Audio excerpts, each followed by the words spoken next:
लेके हैं, क्या मुख्य इसमें उद्देश्य है? नहीं, आज ये हमारी रेडियोलॉजी डिपार्टमेंट जो हमारा आईजीएमसी का है और दिल्ली से डॉक्टर विवेक कश्यप हैं, इनके कोलैबोरेशन से हम लोग गायनी वालों से कंबाइन करें जो प्रेगनेंसी जो उनमें सारी जो कॉम्प्लिकेशन पिकअप हो सकती हैं अल्ट्रासोनोग्राफी के लिए और बाकी सब टेस्ट जो एबनॉर्मेलिटी पिकअप करने के लिए जो भी टेस्ट रिक्वायर्ड है उसके बारे में डिटेल है।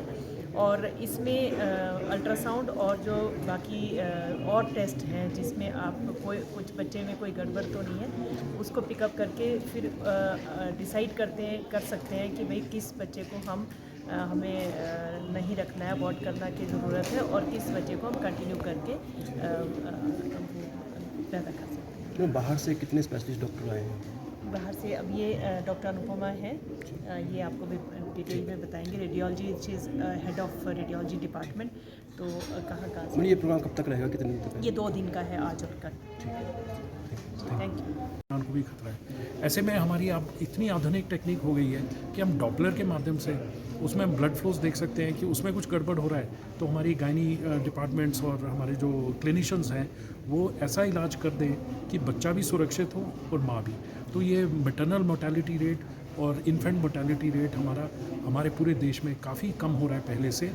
ये सब देन है अल्ट्रासाउंड की और ये सब देन है डॉक्टर की। Thank you. मैं डॉक्टर विवेक कश्यप हूँ और मैं आईजीएमसी का स्टूडेंट हूँ और मुझे बहुत गर्व है कि मैं एक ऐसे इंस्टीट्यूशन से पढ़ के आया हूँ जहाँ पे बहुत अच्छी तरह से टीचिंग हो रखी है और हमारी जो है फाउंडेशन बड़ी स्ट्रॉन्ग है। इसके बाद मैं इंग्लैंड चला गया था और अब दिल्ली में प्रैक्टिस करता हूँ और हमारा काम ज़्यादातर फीटल इमेजिंग का है। अब 2 बातें इसमें मुख्यतः हैं और ये कॉन्फ्रेंसेस इसीलिए ज़रूरी हैं। एक तो जैसे मैडम ने हमारी हेड ऑफ डिपार्टमेंट रेडियोलॉजी ने बोला और प्रिंसिपल मैडम ने बोला कि हमारे को बच्चे के डिफेक्ट पिकअप करने हैं। कई दफ़ा हम देखते हैं कि बच्चे के डिफेक्ट 2 तरह के होते हैं, एक मेजर डिफेक्ट है और एक माइनर डिफेक्ट है। अगर हम माइनर डिफेक्ट है और उसको पिकअप करते हैं तो क्या होता है कि ज़्यादातर पेरेंट्स जाके उसको अबॉर्ट करा देते हैं जिसकी ज़रूरत नहीं होती कई दफ़ा। तो उसको भी हमें बहुत ज़्यादा शोध करना पड़ता है कि ये जो माइनर डिफेक्ट है ये ठीक हो सकता है और ये कुछ डिफेक्ट है जो ठीक नहीं हो सकते। तो हमें पेरेंट्स को बताना है और पेरेंट्स का आगे डिसीजन जो होगा वो रिस्पेक्ट करना है। अभी दूसरी सिचुएशन ये आती है कि बच्चा तो ठीक है लेकिन वो भ्रूण में अच्छी तरह से बढ़ नहीं रहा। आज ये प्रोग्राम है, क्या इसका उद्देश्य है और बाहर से कितने स्पेशलिस्ट डॉक्टर आए हैं? इसका उद्देश्य ये है बेसिकली जो हमारी प्रेगनेंसी में बच्चे की जांच करनी है अल्ट्रासाउंड के द्वारा कि जल्दी से जल्दी अगर बच्चे में कोई डिफेक्ट है या कोई अबनॉर्मेलिटी है वो टाइमली पिकअप हो जाए ताकि अगर हम प्रेगनेंसी को आगे कैरी ना करें। तो बेसिकली उस और एक तो डिफेक्ट्स देखनी है और उसकी ग्रोथ देखनी है कि नॉर्मल ग्रोथ हो रही है कि नहीं हो रही है। तो ये बेसिकली इसी के लिए ही रिलेटेड है और अल्ट्रासाउंड और भी जो इन्वेस्टिगेशन चाहिए होते हैं उसके बारे में। अगर देखा जाए किस तरह की समस्याएं यहाँ जो बाहर से महिलाएं आती हैं उनको यहाँ फेस करनी पड़ती है और किस तरह इनका निदान किया जाता है अस्पताल में?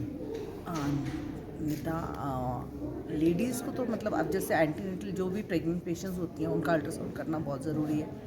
आज की डेट में तो हर प्रेग्नेंट पेशेंट का अल्ट्रासाउंड होना चाहिए पर ये फैसिलिटी सारी जगह अभी है नहीं हमारी स्टेट में। पेरिफेरी में सारी जगह अल्ट्रासाउंड है नहीं तो फिर पेरिफेरी से भी ज़्यादातर पेशेंट्स यहीं आते हैं, कमला नेहरू हॉस्पिटल ही आते हैं अपने अल्ट्रासाउंड वगैरह कराने के लिए। इसमें कुछ नया निष्कर्ष निकालेंगे किस तरह का क्या है, बच्चों को किस तरह से उनको जल्दी जो बीमारी से इसमें यही है कि हम कैसे इसको जल्दी से जल्दी मतलब पहले 2-3 महीने में हम उसको डिटेक्ट कर लें ताकि कोई उसकी डिफेक्ट हो या कोई प्रॉब्लम हो बच्चे को तो उसकी, क्योंकि नहीं तो पूरी प्रेगनेंसी 9 महीने तक तो फिर मदर को इतना परेशानी होएगी। उसके बाद डिलीवरी के बाद पता चलेगा बच्चे में डिफेक्ट है। अच्छा, अगर या तो कोई बच्चा सर्वाइव ही नहीं करेगा, अगर सर्वाइव कर भी जाएगा तो उसके बाद उसमें इतने सारे डिफेक्ट्स के